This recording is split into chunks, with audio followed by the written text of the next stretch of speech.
Hey guys, I hope you're all doing well and staying healthy with everything going on. So today we've got chapters 13 and 15 of Not a Drop to Drink.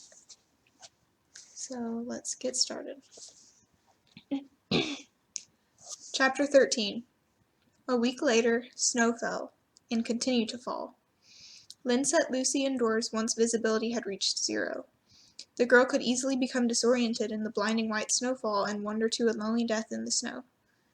Lynn climbed down from the roof moments after sending her inside. She could see nothing. If anyone were stupid enough to wander out in a snowstorm to attack her, she could just shoot them. She could shoot them just as easily coming down the basement stairs. Easier, even. They spent 2 days indoors, with Lucy mocking the reading selection and Lynn pumping her for more information about Antargo. Once the conversation steered in the direction of Neva's mom, though, Lynn became less enthusiastic. A lone woman wandering in the blizzard wouldn't make it far, especially a city dweller. She kept the harsh thoughts to herself and tried to distract Lucy by pulling out a tin of cocoa, something that had been reserved for Christmas when Mother was alive. On the third day, Lynn ventured back onto the roof and spied the meandering black snake of a trail that Stebbs was making as he lurched toward the house. She hailed him, and Lucy ran out to meet him, her own progress hampered by the snow that nearly reached her thighs. She fell flat on her face twice before reaching Stebbs, but resolutely got up and pounded her way through the drifts. Even though Lynn knew it cost him, he swung Lucy up and onto his shoulders. He warmed himself by the fire and gave Lucy a present he'd made during his own time indoors, a wooden flute that he'd whittled. She began tooting it immediately and stomping around the basement in a chaotic parody of a parade. "Thanks for that," Lynn said dryly. "At least now we don't have to walk outside to have a conversation," he said over the din. Lynn's eyes narrowed. "What's up?" "I want you to go over to check on Eli and Neva. My foot won't hold up the trip, so I thought I'd stay here and watch over things for you." Lynn tried to ignore the little skip in her heartbeat. "Something wrong?" "I don't think so, no, but it's their first real blizzard, so it wouldn't hurt to check." Bleak winters could drive even the most seasoned country dwellers to the brink. Mother had told her of a married couple who'd survived the violence immediately following the shortage, only to have the wife go after her husband with a hatchet during the winter that followed. Being shut indoors could do funny things to people, Mother had said. "I can do that," Lynn said carefully, certain there was more. Stebbs unshouldered his backpack. "Take them this. It's got vegetables enough to get them through for a little while. Bring the pack back and we'll stock it up again in a bit." "And what are they giving you in return?" "They've got nothing to give." Lynn took the pack reluctantly. "I don't like you just giving them things. When does it stop?" "When they're able to look after themselves." "And when will that be, with you always treating them like they're babies fresh out of their mothers?" Stebbs gave Lynn a hard look. "I know you're just saying what you think your mother would have wanted. Seems to me you're starting to grow a heart on your own, but every now and then you think of her and it kills it dead like a frost to a seedling. You weren't taught any different, but it used to be that people helped each other. Used to be a lot of things different. But people are still the same," Stebbs said, an edge on his voice that usually wasn't there. "And all everyone is trying to do is survive. That's what I'm doing. You're not exactly in bad shape, kiddo. Those poor bastards your mom blew away over the years, they were just trying to get a drink, to get by one more day. Shit, one time the widow of this fella came back to my place, out of her head 'cause she saw one of your mom's bullets peel apart her husband's skull. Died the next day, she did, and I'm not so sure it wasn't the shock that killed her." Lynn fiddled with the strap on the bag he'd handed her. "When was this?" 7 years or so back." "That wasn't necessarily Mother that shot him. That might have been me." "Jesus," Stebbs put his head on his hands and left it there. "You would have been just a kid." Lynn glanced over to where Lucy was playing the flute, happily plugging different holes to change the notes. "Killing people was easier when the only face I ever saw was Mother's. Back then, anyone else was the enemy, and shooting at an outline in a scope wasn't any different than taking down a deer, just in a different shape. And now? Now I've seen other faces," Lynn said, thinking of the traveler on the road who Lucy had begged her not to shoot. And I can't help but wonder what the people I shot looked like." Stebbs patted her knee. "We'll leave it there. There was a man on the road the other day, Lynn said. I meant to tell you when we came to your place, but what with you falling and... She trailed off, unable to say what or which, even in the privacy of her basement. All the excitement. I forgot to tell you. This man, did he pass by? Stubbs watched her carefully. He did, and Lucy talked me out of killing him. She's a good influencer. Lynn shoved his shoulder. He said... He said? Stubbs' eyebrows flew up in surprise. You talked to this guy? I did, and I'll be done talking with you if I can't get a word in edgewise, Lynn said, pointing her finger at him while she spoke. Stubbs threw his hands up in surrender, and she went on. He said that he was turned out of this place, that men had come and taken what was his, right down to his shoes. Stubbs digested that information for a minute, eyes on Lucy and her innocent play. He say where this happened? To the east, but the men were in trucks. They could have come from anywhere. So they're rifling for supplies but have enough gasoline to travel to find them. That doesn't feel quite right. Lynn shrugged. It doesn't, but I'm not trying to wrap my brain around it. I'm just going to shoot them if they come this way. In their case, fire away, Stubbs said, gaze still on Lucy. Lynn looked at the little girl happily piping on her flute, oblivious to the threats that seemed to surround them. Dread bloomed in Lynn's stomach, along with a fierce streak of protective rage that usually only surfaced when she thought of the pond. She shoved it down with effort and opened the pack Stubbs had handed her. There were 2 cans of green beans, a mason jar of dried sweet corn, and a can of peaches. Peaches, she said awkwardly. I bet Neva will like that. She's doing better, that girl, talking about starting a garden in the spring. I gave Eli a bow of mine, and he's a better shot than you'd have guessed. We won't be carrying their weight for long. Lucy said Neva's mom is coming to find them. Eli said as much, last time I was over to the stream. He tell you how she was going to find them? You mean the satellite maps? Stubbs shrugged. I figured people were still using those, yeah. Stalactite maps, you mean, Lynn said, using the word Lucy had so carefully pronounced whenever they talked about it. Stubbs struggled to keep a straight face. No, Lynn, those are called satellites, not stalactites. Trust me on that one, kiddo. The little one must have gotten her head a bit muddled. Lynn flushed at her mistakes, and her irritation seeped into her words. So you never thought to tell me something was watching us from the sky? Well, now you know. And what are you going to do about it? Nothing. That's right. There's nothing you can do except worry about it and get yourself all worked up. Still would have liked to have known, she said solemnly. If people in the city can see my pond without me being able to see them, I don't like it much. Stubbs rolled his eyes. Use your head for something other than aiming a rifle, Lynn. I know it's hard for you to grasp how many people are in Antargo, but it's thousands. Your pond could help maybe 100 of them for a week, and then it'd be all over. You're only one person. 2 now, I guess.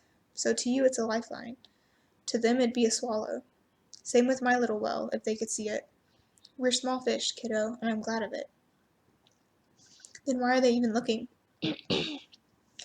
Eli said his brother Bradley was part of a special team that did a little work on the side for private citizens. Only very few people know that the satellites are still running, or what they're looking at. I'm betting those people were important enough to have money and a backup plan in case things in the city went bad.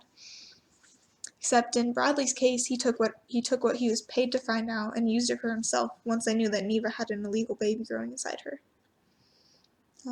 Eli tell you Neva's mom is a doctor? Yep, I wouldn't mind meeting her. Stubbs winced as he raised his still swollen ankle and rested it on Lucy's cot. Sorry.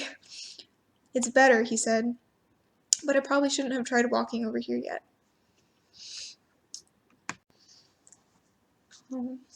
So I think Lynn's voice trailed off as she searched for words. I think maybe I know part of what's wrong with Neva, with her hurting, like you talked about. Stubbs laced his fingers behind his head and leaned back, watching Lynn closely. Yeah? Lucy said that some of the soldiers came and got Neva out of their cell after they arrested them, and when they brought her back, she couldn't walk. So I think they did hurt her. I'm sure they did, Stubbs said, still watching Lynn's face. So what'd they do? Your mom never told you much about men, did she? not much that was nice. Stubbs leaned forward and put his face in his hands. Oh, Lord, then I shouldn't be the one having this conversation with you. Thanks a lot, Lauren. Minutes later, a red-faced Lynn was fighting through snow on her way to the stream. Thanks a lot, Mother, she muttered to herself. That wasn't embarrassing or anything.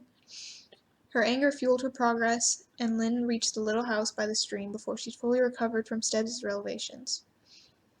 Eli was outside, awkwardly attempting to hang a deer by himself. He heard her approach before she hailed him, and turned with the deer still slung over his shoulder, giving her an awkward wave. He was wearing an old pair of overalls from Stubbs that would have been much too big for him at their first meeting, weeks ago. Now he filled them out, and the color in his face was as much from healthy exertion as the frigid air. She felt a rush in her veins that had nothing to do with the walk, but she stamped on it, the memory of what Stubbs had told her too fresh in her mind to even meet Eli's gaze. You're doing that wrong, Lynn greeted him. Hello to you, too. She walked past him to the tree, inspecting the rope that he'd slung over one of the lower branches. This isn't high enough. Your deer isn't going to be off the ground. You can field dress it on the ground and hang it after. Field dress? Just put it down, Lynn said, and Eli gratefully dropped the animal. They knelt beside the body together. Lynn pulled out the arrow carefully to avoid breaking the tip. Nice shot, she said. Thanks. Eli took her first kind word as encouragement. Stubbs has been working with me. It's my first deer. She's a decent size. With just the two of you eating off her, you're set for the winter. Lynn rolled the dough onto her side. Got a good knife? Stubbs gave me one, yeah. Well, get it. When Eli returned, knife in hand, she motioned to the backpack she'd brought with her. That's from Stubbs, too. He sent you along some vegetables. Thank him for me. I will. They regarded each other uneasily over the dead doe's belly. Lynn reached out for the knife. Here, I'll show you. Tell me how. Let me try. Lynn shook her head. Making the first cut is a tricky business. You've got to get through the pelt and the muscle, but if you cut down into the intestines, you've got a mess on your hands. And a hell of a smell. Trust me on that. Let me do the first bit, then I'll hand it over. With the knife in her hand, Lynn relaxed. The methodical work of field dressing restored her spirits, and once she surrendered the knife to Eli, the task of instructing him took all her concentration. His inexpert knife-handling skills would have cost him a finger if she hadn't been there, and the look on his face when she instructed him to reach into the rib cavity and pull out the heart was enough to make her glad she was. She removed her own gloves. Here, I'll show you, she said, and stuck half her arm into the warm depths of the deer, emerging with the dripping organ. You've got to be kidding me, he said, the color on his cheek she'd noticed earlier suddenly gone. Beats eating grasshoppers, she shot back, and Eli burst out laughing, catching her by surprise and causing an unguarded smile to spread across her own face. What? Just you, standing there with the blood up to your armpit and a heart in your hand, happy as can be. Eli stifled another laugh. And my mom had a musician all picked out for me. Fat lot of good that would do you out here, Lynn said, turning her attention back to the carcass and trying to ignore the flush that had crept up into her cheeks. Boost me up into the tree and toss me the rope. The two of them had the deer hung in a few minutes. It's cold enough now, so you can just let it hang for a bit, she said. One of us will show you how to butcher it. Eli wiped the sweat that had beaded on his brow despite the cold weather. Thanks, he said, catching her gaze, for everything. Lynn kicked snow over the purple mound of organs and grunted. You're welcome. How about in exchange you tell me about these water maps? Stubbs tell you about that, or Lucy? Both, Lynn said, but Lucy let it slip first. Eli sighed and looked up at the carcass. Neva's got this idea in her head that if she treats her like an adult, Lucy will act like one. But I knew she couldn't keep her mouth shut. She needs to learn, Lynn said. I'm guessing you didn't know she can douse? What's that mean? Which water? Lynn tried again, but Eli's face remained blank. She can find water good as any of those satellite things. Better even, since the water she finds is underground. Eli swallowed once, hard. Lynn was glad to see that, city or not, he was smart enough to know what kind of danger that put the girl in. It's genetic, Lynn explained. Someone in your family is able to do it, though Stubbs says it can skip generations.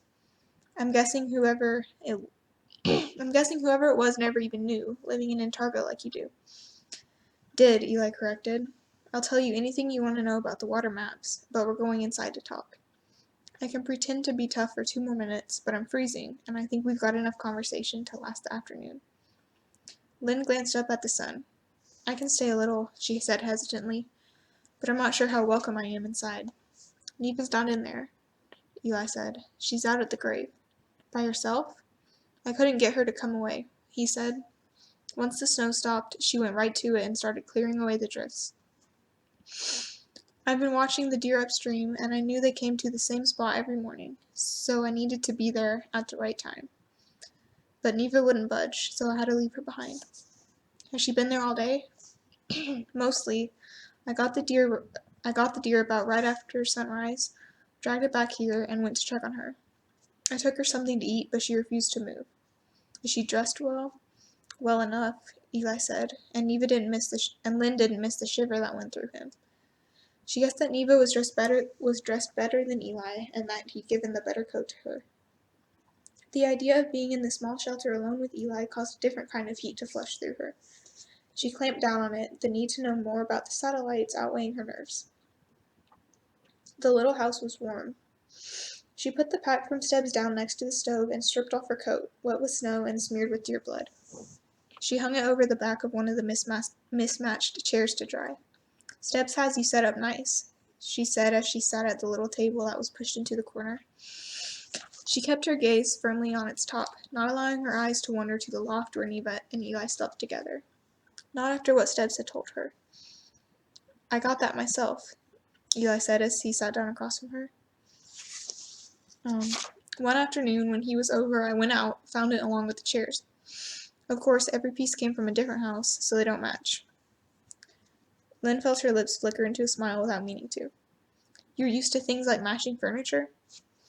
Oh yes, a coordinated dining room, Eli said, fake wistfulness creeping into his tone as he ran his fingers over the tabletop. I miss it more than tap water. Shut it, you do not, Lynn said, a real smile pushing through. Now tell me about the satellites before I break one of these ugly chairs over your head. Lucy told me you were aiming for my house. Yeah, Eli nodded, all traces of teasing gone from his face. Bradley said it was big enough for us to survive, not big enough for anyone from the city to bother with. Unless the city went south. What's that? Went south, Lynn explained. It's a country way of saying when something goes bad. That was the idea, yeah, Eli agreed. Basically, the people that my brother and some of the other soldiers hired for information had the money to get it, and the foresight to know that the water in the city wouldn't last forever. Bradley took their money, then their plan for his own, once they knew Neva was pregnant again. It'd be a decent plan if you knew the first thing about surviving. That was supposed to be on Bradley, Eli said, his eyes not meeting hers anymore. He knew all kinds of stuff from his training. Berries you could eat, roots even. To eat bugs if you got in a bad enough situation. Lynn thought of Lucy eating grasshoppers. Her tiny palms... Lynn thought of Lucy chasing grasshoppers, her tiny palms smacking against the dry bodies in desperation. He taught you what he knew then? He taught you what he knew then. He tried back in the city, but I didn't pay much attention as I should have. He was supposed to be with us, you know? The whole way. I'm good with my hands, but I always learned better actually doing something, so I figured once we were outside I could learn from him as we went a lot easier. I could learn from him as we went a lot easier than trying to remember everything he told me over a table.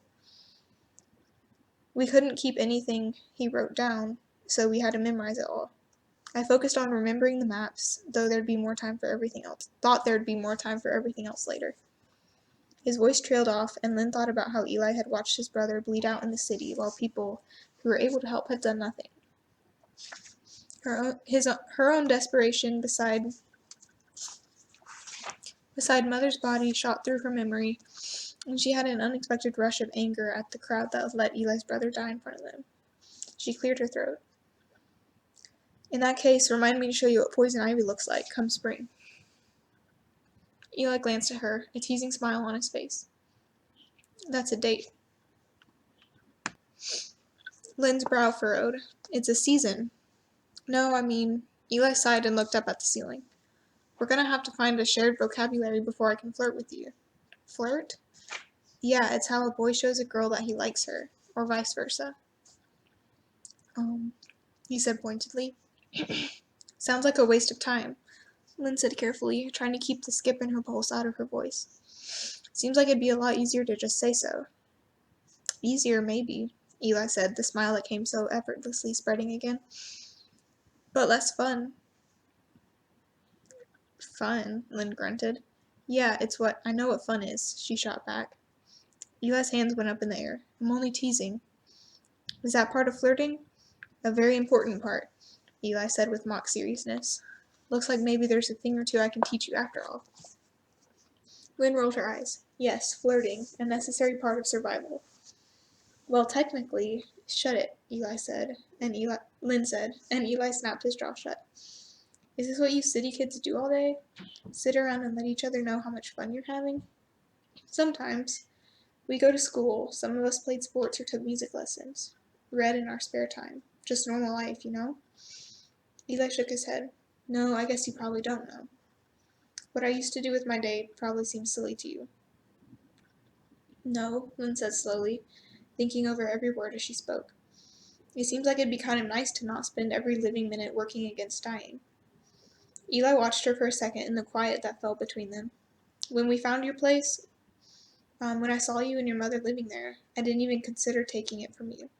I'd lost everything I had. I didn't have the heart to take from someone else. Plus, I would have sniped your ass. That too. I guess maybe I'm glad I didn't, Lynn admitted. I'll take that as flirting, country girl.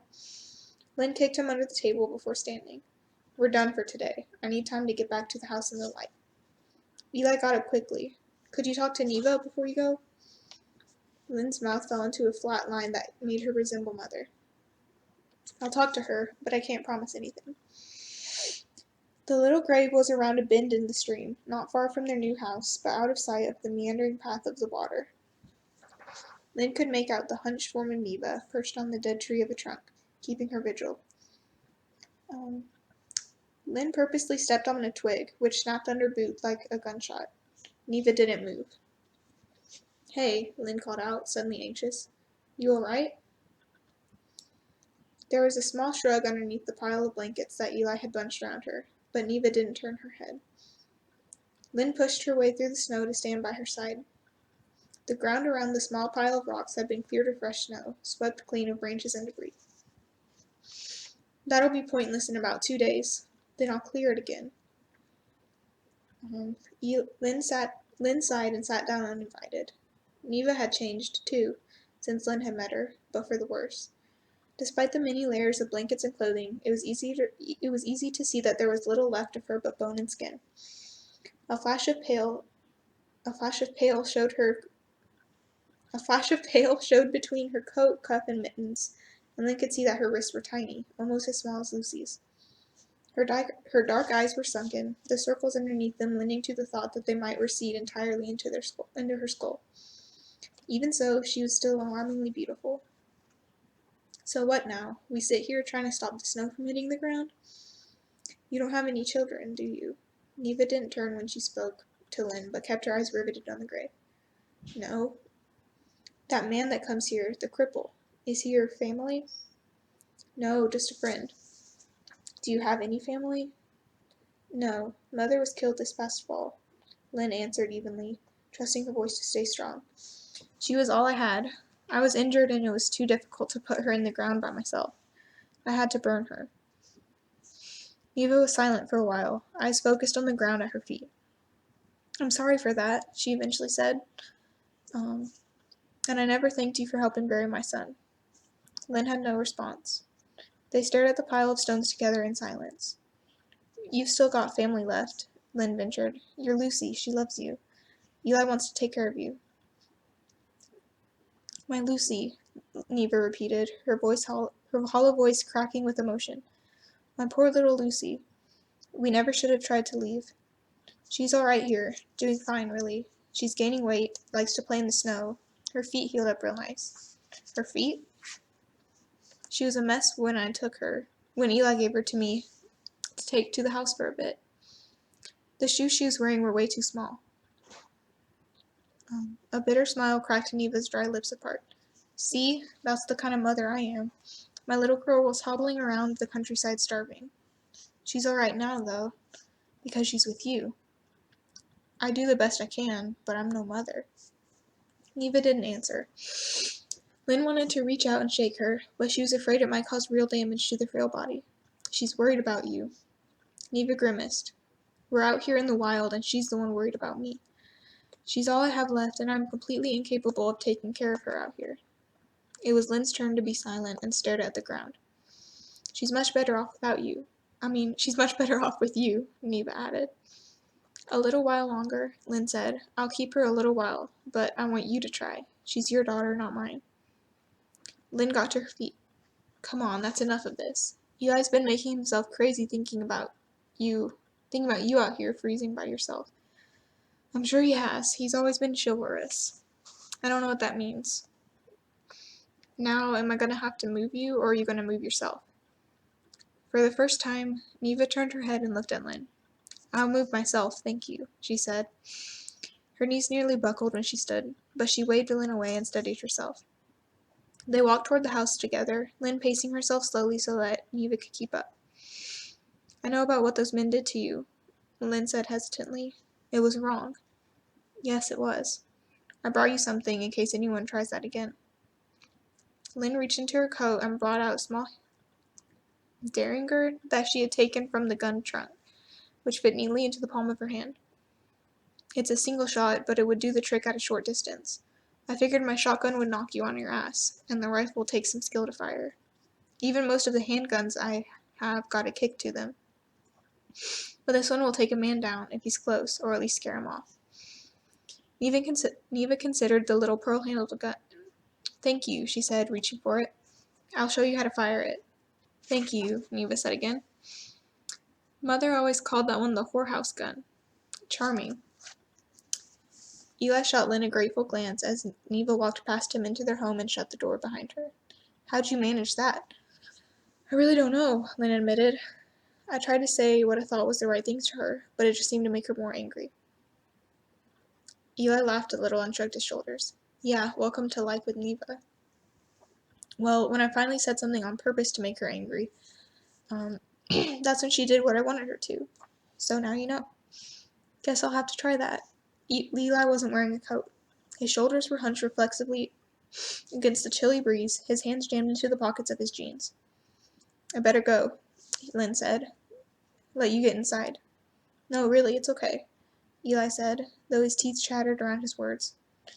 You have Stebbs' pack? I'm supposed to take it back to him. Yeah, sure, hold on. Eli disappeared inside the house.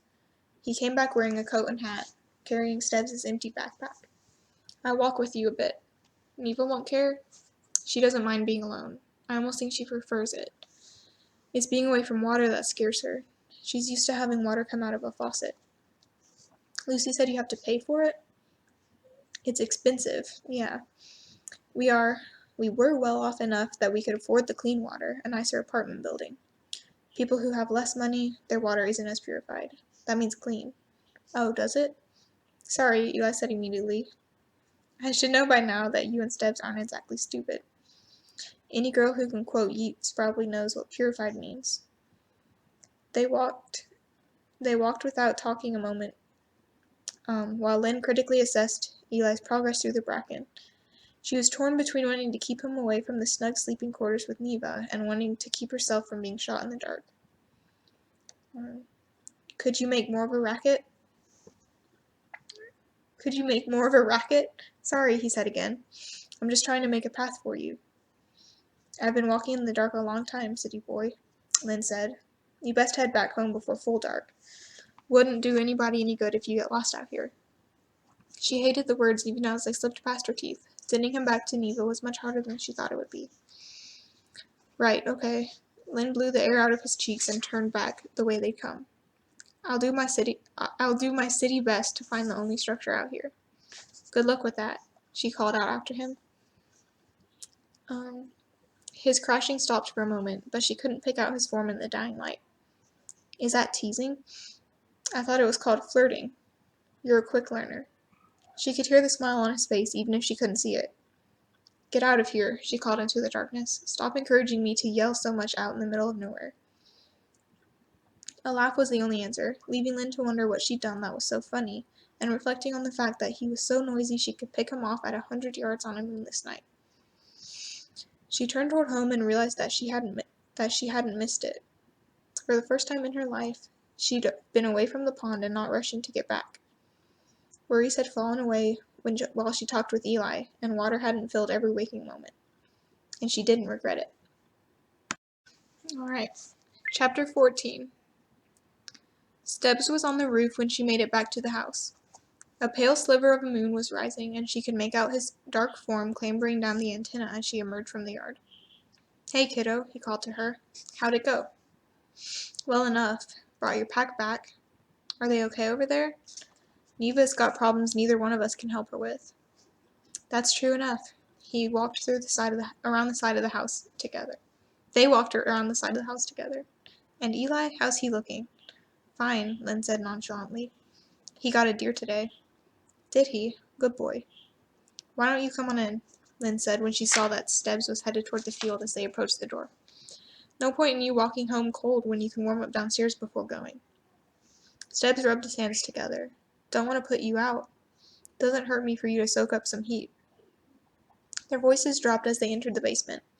Lucy lay curled up in the cot near the fire, her small legs making a neat V shape under her blanket. Lynn checked on her, tucking the folds under the small curves of her body. She go to sleep okay? Not a contrary word. I told her it was bedtime, and go to bed she went. That's a good little girl. I know it. Lynn opened the door to the stove so they could see each other in the flickering firelight, and set a pot of water to boil. I'm having some coffee. You might as well have some too. I don't know what's caused this sudden rash of kindness, but I'll drink your coffee, and thanks. Lynn fired a harsh look over her shoulder. I'd kick you if you didn't have 2 bad feet right now. The old Lynn would have kicked me anyway. The old Lynn's still in here somewhere, so don't tempt her. Stubbs laughed and propped his foot up on the edge of Lucy's cot, leaning back to relax. This isn't a half-bad place, you know. Your mom did a fine job getting you 2 set up. Lynn sat in the chair opposite Stubbs and began dismantling her rifle. Long as you're here, I'm going to clean this filthy thing, she said. I don't feel right having a gun in pieces when someone could come downstairs any minute. Stubbs propped his chair back, rested his head against the wall. Clean away. I'm not going anywhere when there's coffee brewing. Lynn wouldn't come away from the baby's grave today. Is that right? She said she wasn't capable of caring for Lucy anymore either, and that she's better off with me. At the moment, it's true. I think she meant forever. Sorry, that's my bird. I think she meant forever. How would you feel about that? Lynn threaded a wad of cotton through the ramrod before answering. Not so good, really. I mean, I don't want to give her up just yet, but she's not mine to keep either. True. I think a girl should be with her mother. I do too, Stubbs said. That particular mother isn't in any shape to care for her daughter, though. I know it, Lynn said, and shoved the ramrod down the barrel. Is that why you took it on yourself to care for them? 'Cause you don't have family? Stubbs blinked at the straightforward question. Sorry, Lynn said quickly. Never mind. It's all right. Wasn't expecting it is all. Where's all this coming from, sudden like? Neva talking to me about Lucy and her baby that's gone. She asked me if you're my family. And you told her? I told her you aren't. Lynn critically inspected the cleanliness of her cotton before continuing. I don't mind you so much, though, anymore. Thanks for the kind words. You all right yourself. Lynn poured them both some coffee and went back to cleaning her rifle without responding. Stubbs warmed his hands around his cup and watched her a few moments. There's lots of reasons why I helped them. Part of it, yes, 'cause I don't have anybody. But I haven't always done the right thing in my past, and this seems like a good way to make up for it. Can't imagine you doing anything terribly wrong, Lynn said, eyes still on her work. There's different ways of doing things wrong, Lynn, and not all of them is choosing to hurt others. Sometimes it's the things you don't do that make you feel the worst. Alright then, what'd you not do that was so awful? How much do you know about your dad? Lynn's hand stopped moving and she glanced up at Stubbs.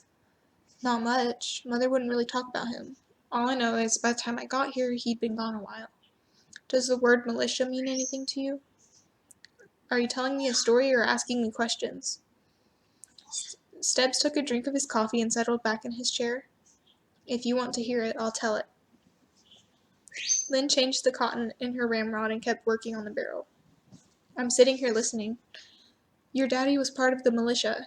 That's not the regular army that the government was in charge of. You understand?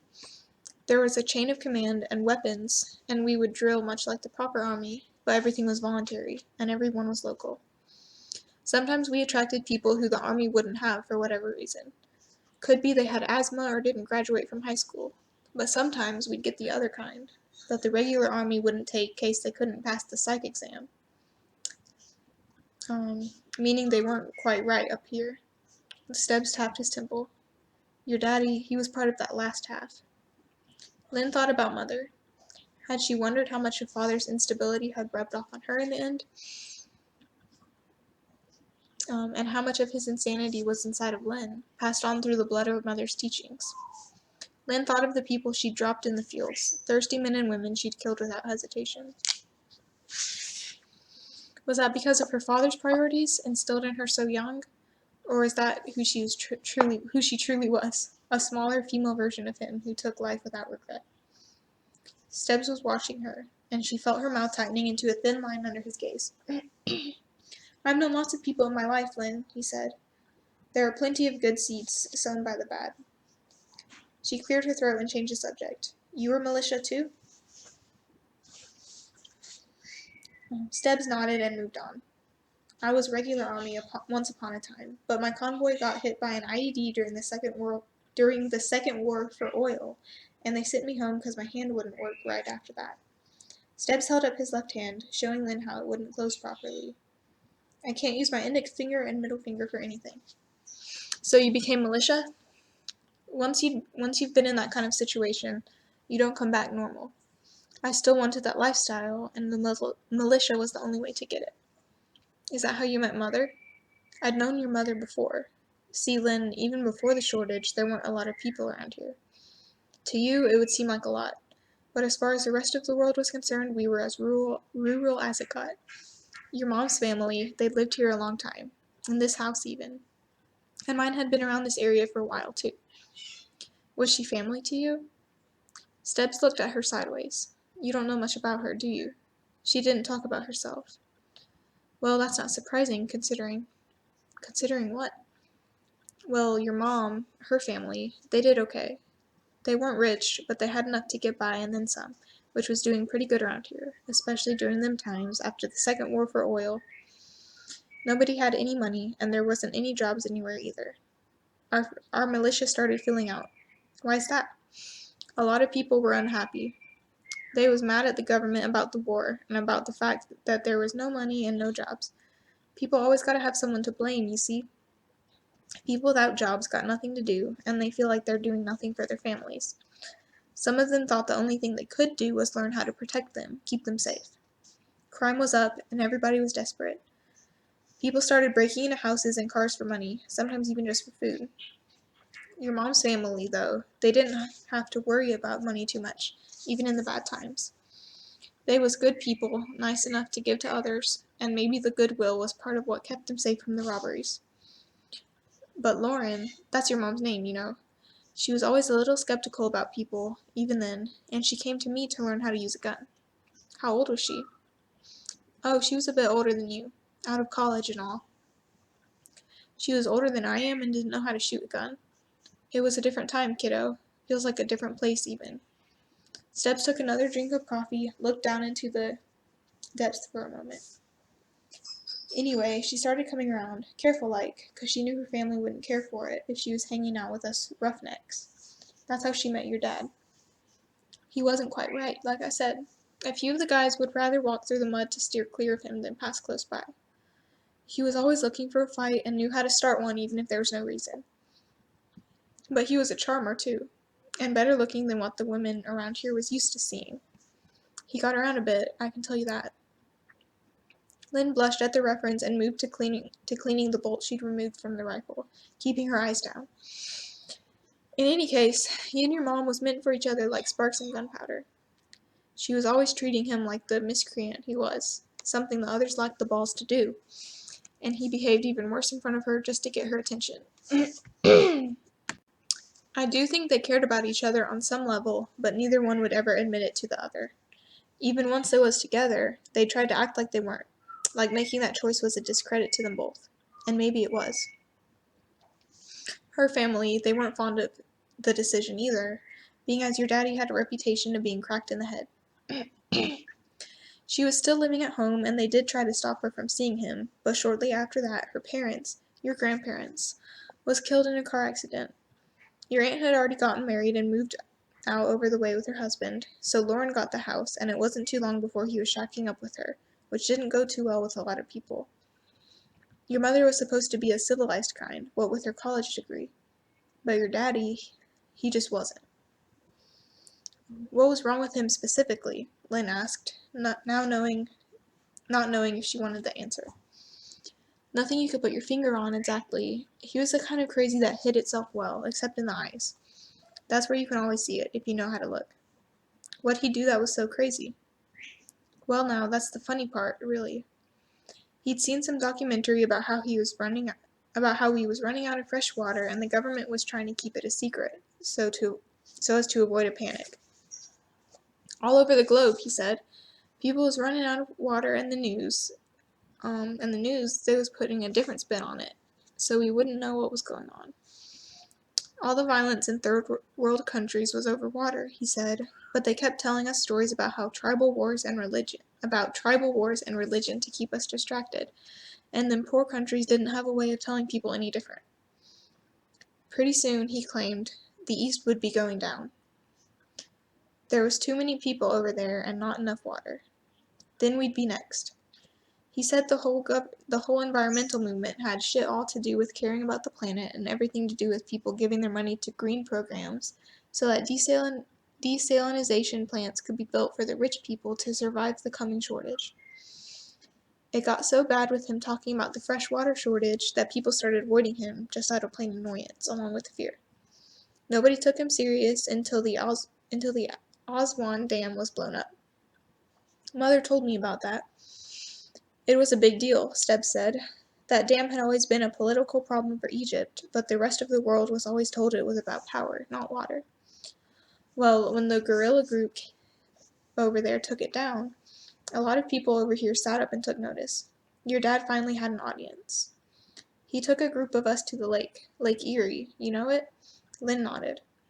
He took us up there to show us this plant that had been built brand new on the Canadian side to clean up the lake water. We rowed out in a boat, pretending to be fishing, and he pointed out the armed guards along the plant's walls. And what was a water purification plant doing with a private army holding M16s? He asked me. It was a good question, I thought. So once we came home, we started taking him serious. By then he'd knocked your mom up. Lauren was pregnant with you, and the two of them weren't getting on so well. She needed help at home, but he was all in love with the fact that he had men to lead. He kept saying that the regular army was too busy overseas, and when the time came, it was up to militia like us to defend what was ours. Or, in the case of the lake, kept what he felt was Ohio's away from Canada. In any case, as it turns out, the crazier he sounded, the closer to the truth he was. One morning, our taps had all been turned off, and we was told if we wanted water, we'd have to go into town to buy it. Now, buying water was no new thing. We'd always had to pay for our water, unless you were lucky enough to have a well. But now the water companies was saying they couldn't afford the upkeep of the water lines, and if you wanted it, you'd have to come and get it. That's how the shortage came to be, and it went from there. At first, you had to go to the nearest town with a utility office to get your water. Then pretty soon they said it was too much of a bother to keep those open. So if you wanted your water, you had to come to the city to get it, and eventually they just started saying if you wanted water, you had to live in the city. People started leaving, piling into their cars and going to the city limits to pile up on top of each other there. Those of us out here with wells or access to water stayed, and there were bad enough stories coming out of the cities after that to make us glad we did. Like what? The cholera, for one, Stubbs said. Pack all those people together, you're bound to have sickness of some kind passing around. They forced a bunch of sick people out of the cities, I heard, but nothing can stop a burn like that once it gets going. And it wasn't just the cholera either. Every now and then, people would pass through here that your mother didn't shoot, and I'd learn a thing or two. Made it sound like the Black Death had come back again. Nearly. But out here, with less people, the illnesses weren't the worst. Out here, we mostly just managed to be threats to each other. Not long after they drove the sick from the cities, your daddy and we had a falling out. I tried to stop him from taking the men up to the lake to take the water plant by force. He said it'd be a proper war, fought by the militia like the first one in our country was. Enough of the men were on his side that I backed down. He had everybody eating out of his hand by then, and I wasn't half certain that he didn't have it in for me, seeing as he was always looking over his shoulder and wondering who was causing problems in his little kingdom. So I cut my losses, decided to set up a little piece of land I owned that had a decent vein of water running under it. Across the field, Lynn said. That's the place. You just happen to be able to keep an eye on Mother from there? Stebbs shifted uncomfortably in her chair. Well, here's the part I'm not so proud of, kiddo. Your dad, he said goodbye to your mom, even though her belly was as big as the world with you inside.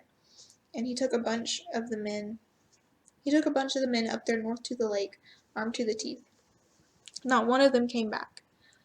Not long after I got set up, your mom came walking across that field, gun in hand, your tiny body in the crook of the other elbow. She said she didn't much see the point in me living in a shack when she had a whole house to offer, and 2 guns was better than 1 anyway. I could tell that she had thought a lot about what she was going to say ahead of time, and made it all come out right so that it sounded like it would be the best thing for both of us, and not like she was asking for my help. I took one look at you, with your eyes so big they filled up most of your face, and your little bare feet so small it looked like they'd fall right through a crack in the ground.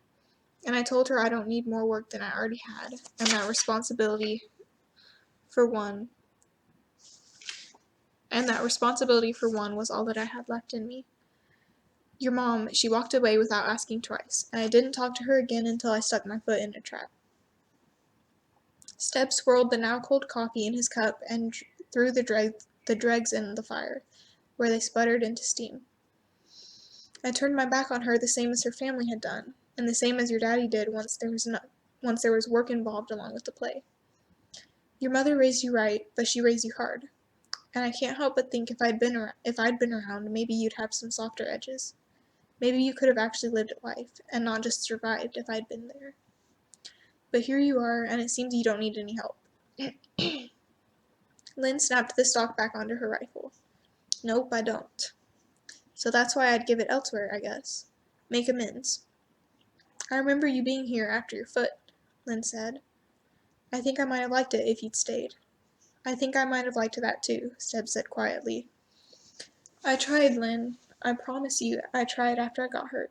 I wanted that woman to see sense so bad.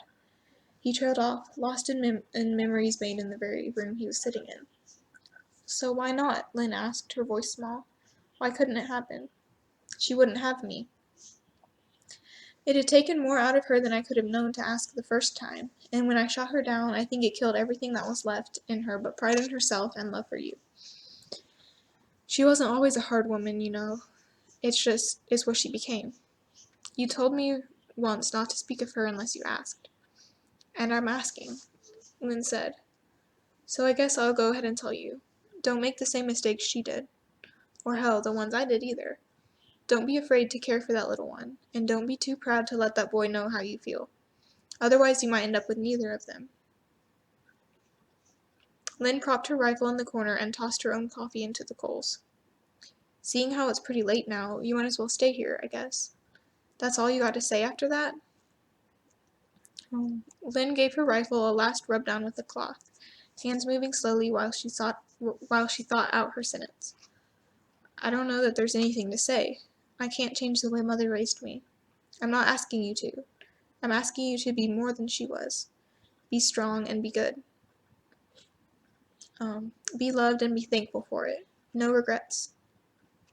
Lynn sat quietly for a moment, watching the firelight flicker on her oiled rifle barrel.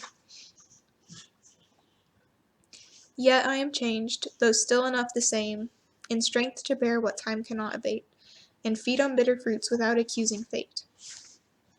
Stebbs watched her carefully. That's not you talking, I take it. No, that's Byron. Mother always said the winters are long, but poetry anthologies are longer. Stebbs shot a glance at the bookshelf, where some of the spines were thicker than his hand.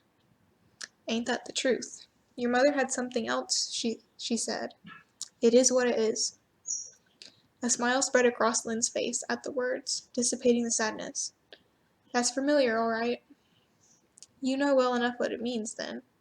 Mother always said it when something happened that couldn't be undone, like when I lost that bucket in the pond or broke a canning jar. It means you can't change it. Like the past, you can't change the things you've done. It's now and the here. It's now and the here on out you've got control of. Lynn stood up, cracking her back. All this talking is wearing me out, old man. You gonna stay or not? Stebbs got up and stretched as well. I'll stay, thank you. Lynn nodded at him and crawled into bed beside Lucy, curling her body protectively around the little girl. All right then, good night. She left him to find his way to her cot by the stairs. She felt tense with an extra body in the room. Stebbs drifted to sleep easily, and she found herself watching him by the waning light of the stove, tracing the fine lines of his face and the spiky grays of his hair, something she would never let him catch her doing while awake. Her affection and gratitude were too subtle and burned away under the harsh light of day. But in the familiar darkness of the basement, she let her unspoken feelings pour out of her like water and hoped that somehow the flow would reach him while he slept, and he would know without her having to say. Not long after, the slow, steady breathing of the three filled the basement, in stark contrast to the wild whipping of the wind outside.